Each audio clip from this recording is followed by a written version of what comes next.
Naya na ba? Di ba sabi ko sa'yo, huwag mo ko ipapahiya? Kainis! Umalis ka nga dito, huwag kita makita.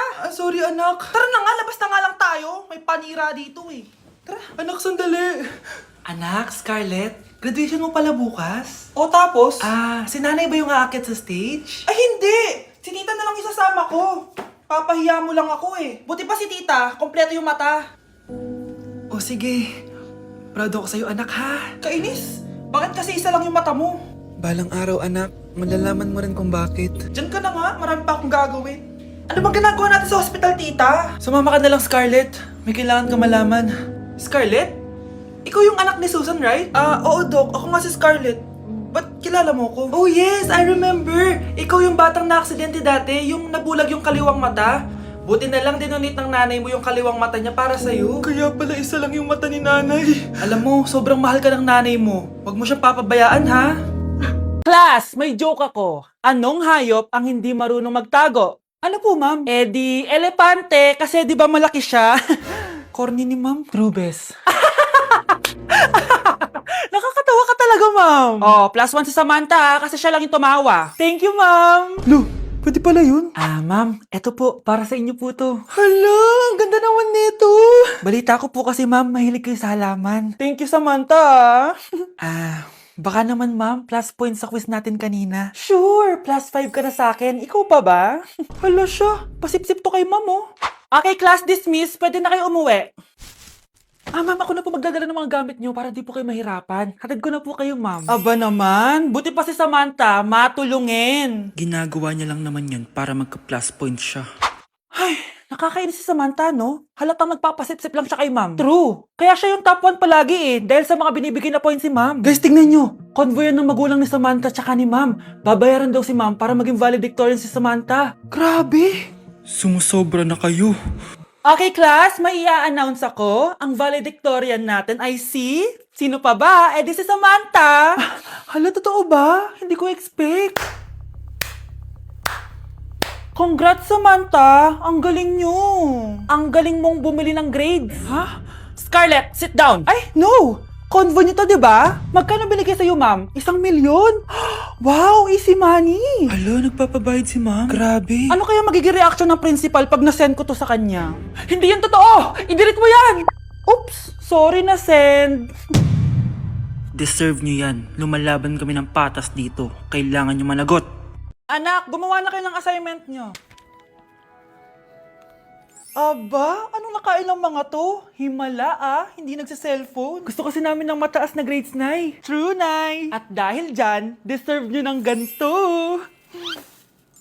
Wow! Hashtag small wins! Mga anak, kain na! Ngayon, nakabili na ako ng bagong phone! Tagal ko din pinag-ipunan to, Nay, nakapasa kami sa defense namin. Makakatulog na ako ng maayos. Aba, parang kaya nyo na nang wala ako, Joke! O eto, reward ko sa inyo.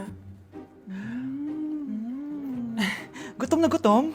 Mga anak, ang bilis nyo namang lumaki. Oo nga, Nay Piruin mo, may business na ako. Oh, Nay, may bahay na ako!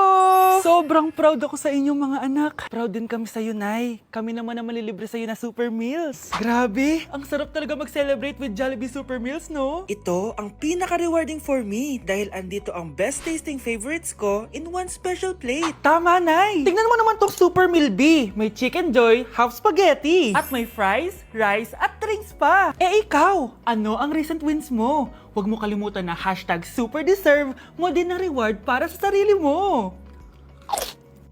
Ayoko talaga sa kanya. Bes, ayan siya yung pet peeve mo. Hi!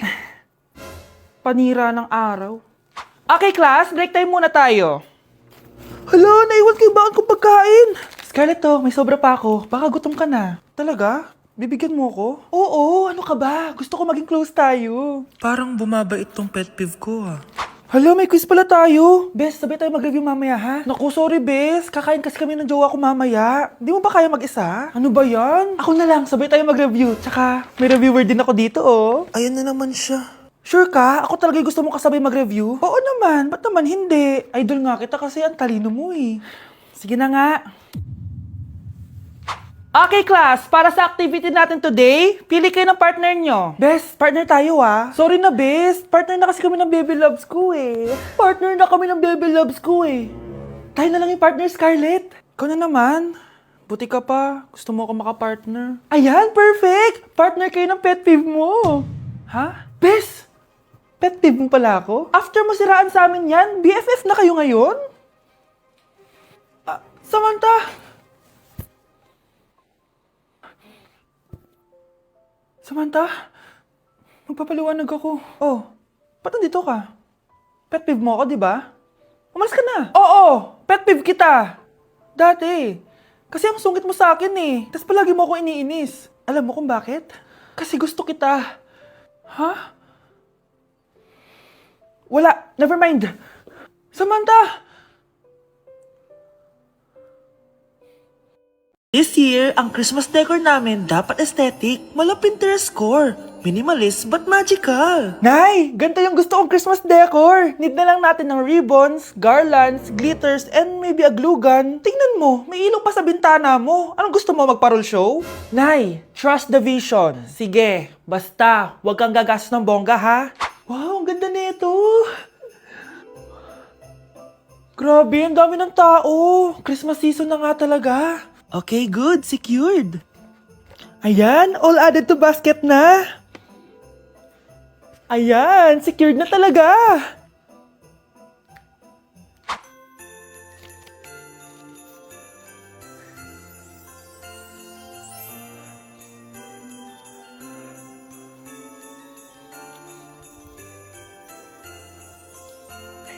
Anak, paubos na yung ribbon, no? Oh, eto, ribbon ng cake. Same color naman eh. Pwede na yan. Nay, masisira yung tea. Magkaiba yung sukat, oh. Nay, ba't mo inapin yung electric fan? Mainit kasi. Ay, Diyos ko, ang kintab ng pusa. Ang gulo na tuloy. Gusto ko lang naman maging maganda to eh. Anak, maganda naman oh. Tingnan mo. At least, nagkaroon tayo ng mother-daughter bonding. Parang okay naman. O, di ba? I'm the OG interior designer.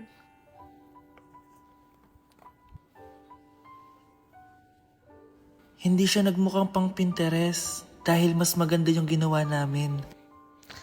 Eto, Nay, para sa'yo. Oh, ano to, anak? Nakita ko kasi yan sa National Bookstore. Tapos naalala ko, di ba gusto mo ng planner na galing sa mga coffee shop? Kaya binili ko na yan. Baka maging acidic pa tayo kakakape natin. Makuha lang yung planner na gusto mo. Tsaka binilhan din pala kita ng pouch. Lagayan mo na kung ano-ano, Nay. Oh. Aw, thank you, anak. Welcome, Nay. Good morning, class. Bakit ang dami nakadikit sa wall? May ballpen, may walis. Ma'am, uso kasi to. Ididikit mo yung mga bagay gamit yung wall friction. Parang ganito. O, di ba, ma'am? Ano? Wall friction? Hoy! Baka mahulog ka dyan! Kung mga bata to, kung ano-ano kasi nakikita niyo sa TikTok na yan eh. Try ko naman tong calculator. Ang saya! Tingnan niyo, dami ng gasgas ng wall, oh. Tanggalin niyo na yan. Kung hindi, i-absent ko kayong lahat. Guys! Si ma'am naman ang idikit natin sa pader. Hoy! Mangulong niya kayo! Ma'am, huwag kang matakot, ma'am. A few moments later. Hoy! Ibaba niyo ako dito! Guys, dismissed na daw tayo, sabi ni ma'am. Uwian na! Hoy! Isusumbong ko kayo sa principal!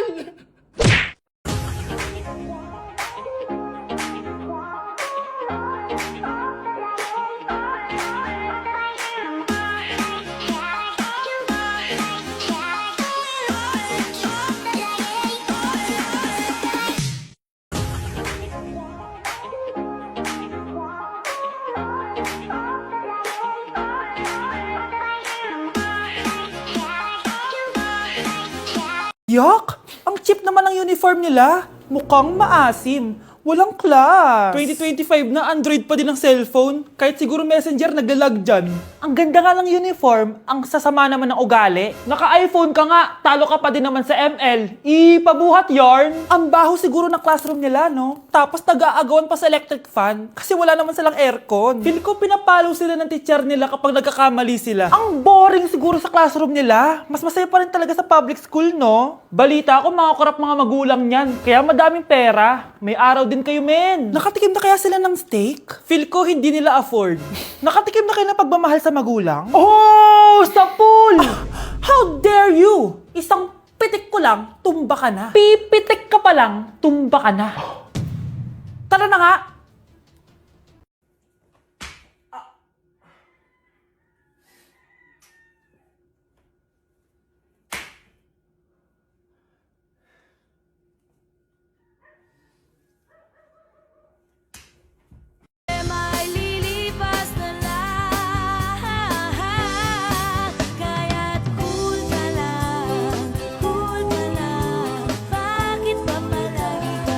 class! Kamusta New Year nyo? Aba, ba't walang pumasok? Oh, tama naman, January 5. Ma'am, present! Oh, Scarlett, ba't ikaw lang pumasok, ha? Nasaan mga kaklase mo? Ayun, ma'am. Lahat sila. Nasa birthday ni Kay. Ha? Nag-usap-usap silang lahat sa GC na hindi sila papasok ngayong January 5 kasi nga, birthday ni Kay. Sino ba yung Kay na yan, ha? Ewan ko din, ma'am. Invited nga daw ako pero hindi ako pumunta kasi hindi ko naman siya kilala. Humanda silang lahat sa akin bukas. Ikaw, perfect ka na sa akin sa quiz at assignment. Yes! Buti na lang, hindi ako pumunta sa birthday nung Kay na yun. Hello, class! Ay, good morning, ma'am. Walang good sa morning! Sinong nagsabi sa inyo na huwag kayo lahat pumasok kahapon? May nakita kami sa TikTok, ma'am. Wala daw pasok kasi birthday ni Kay. Ah, TikTok? Mas naniniwala kayo doon kesa sa akin? Nag-announce ba ako? Lahat kayo, ia-absent ko at ibabagsak ko sa quiz. Si Scarlett lang ang may grade dahil siya lang ang nandito kahapon. Ayan, buti nga sa inyo. Ano, nag-enjoy ba kayo sa birthday ni Kay? Birthday ni Kay! Birthday ni Kay! Eh di happy birthday! Sino ba kasi yung Kay na yan, ha? Ako, si Kay. Hala, nandyan na siya. May problema ba kayo sa pagpunta nila sa birthday ko? Dahil hindi kayo pumunta sa birthday ko, mamalasin kayo ngayong 2026. Ha? Sa akin dapat yung 2026 eh! Hindi! Hindi! Hindi! Ay, Nay! Good news! Nanalo ako sa loto! Totoo ba, anak? Tumama lahat ng numero sa panaginip ko, Nay. Ay, alam mo, anak, swerte ka talaga eh. Nay, may good news din ako. Gagraduate na ako next month. Talaga ba, anak? Akala ko talaga bagsak pa rin ako eh. Buti naman at di ka na ulit ng high school. Congrats! Good luck sa college! Mga anak, may good news din ako. Sabi ng doktor, magaling na daw ako sa sakit ko. So, ibig sabihin, hindi mo na kami makakalimutan, Nay? Oo, anak. Parang sunod-sunod yung swerte natin, Nay, no? Siyempre, dahil din yan kay Lord. Sige na, anong oras na? Matulog na tayo, ha? Good night, Nay. Grabe, ang kalat naman. Oo, anak. Ba't kising ka pa? Nay, sobrang kalat kasi dito sa bahay. Naglinis lang ako. Anak, tigil mo yan! Masama yan! Ha? Bakit? Masama na ba maglinis, Nay? Hindi mo ba alam yung pamahiin na bawal magwalis sa gabi? Kasi pag nagwalis ka, parang tinataboy mo daw yung swerte palabas ng bahay. Ako, Nay, 2025 na. Naniniwala ka pa rin sa pamahiin? Tumatanda ka na talaga. Ay, hindi ko alam, anak. Takot lang ako na malasin ulit tayo. Sige na, Nay. Itulog mo na yan. Malapit na ako matapos dito. Matulog ka na rin, ha? Nasaan na yun? Hindi pwede mawala yun. Oo, anak, ano nangyayari? Umagang-umaga sumisigaw ka. Nay, nawawala yung lotto ticket natin. Hindi natin makiklaim yung pera. Ha? Sige anak, tutulungan kita maghanap, ha? Ay, baka nandito lang yung banda. Oo anak, ba't ka umiiyak? Ayoko na. Ginawa ko naman lahat eh, pero binagsak pa rin ako ng teacher ko. Ano? Hindi na daw ako kasama sa mga gagraduate, Nay. Lahat ng effort ko nasayang. Anak! Nay, magpahinga ka muna. Ako na muna bahala dito. Ano na naman nangyayari sa pamilya natin? Anak? Scarlett? Kyle? Susan? Kamusta ka na? Dok? Ba't nandito ka? Dinalaw kita para kamustahin ka. Mga musta? Eh di ba sabi niyo magaling na ako, Dok? Yun din nakakala ko. Ha? Teka lang, nakita mo ba yung mga anak ko? Susan, matagal nang patay ang mga anak mo. Ha? Hindi mo ba naaalala? Pareho silang na-depress. Si Scarlett dahil sa nawala niyang lotto ticket. Si Kyle naman dahil hindi nakagraduate. Kaya, ayun. Kailangan mo ulit maggamot, Susan. Dahil lumalala na naman ang demensya mo.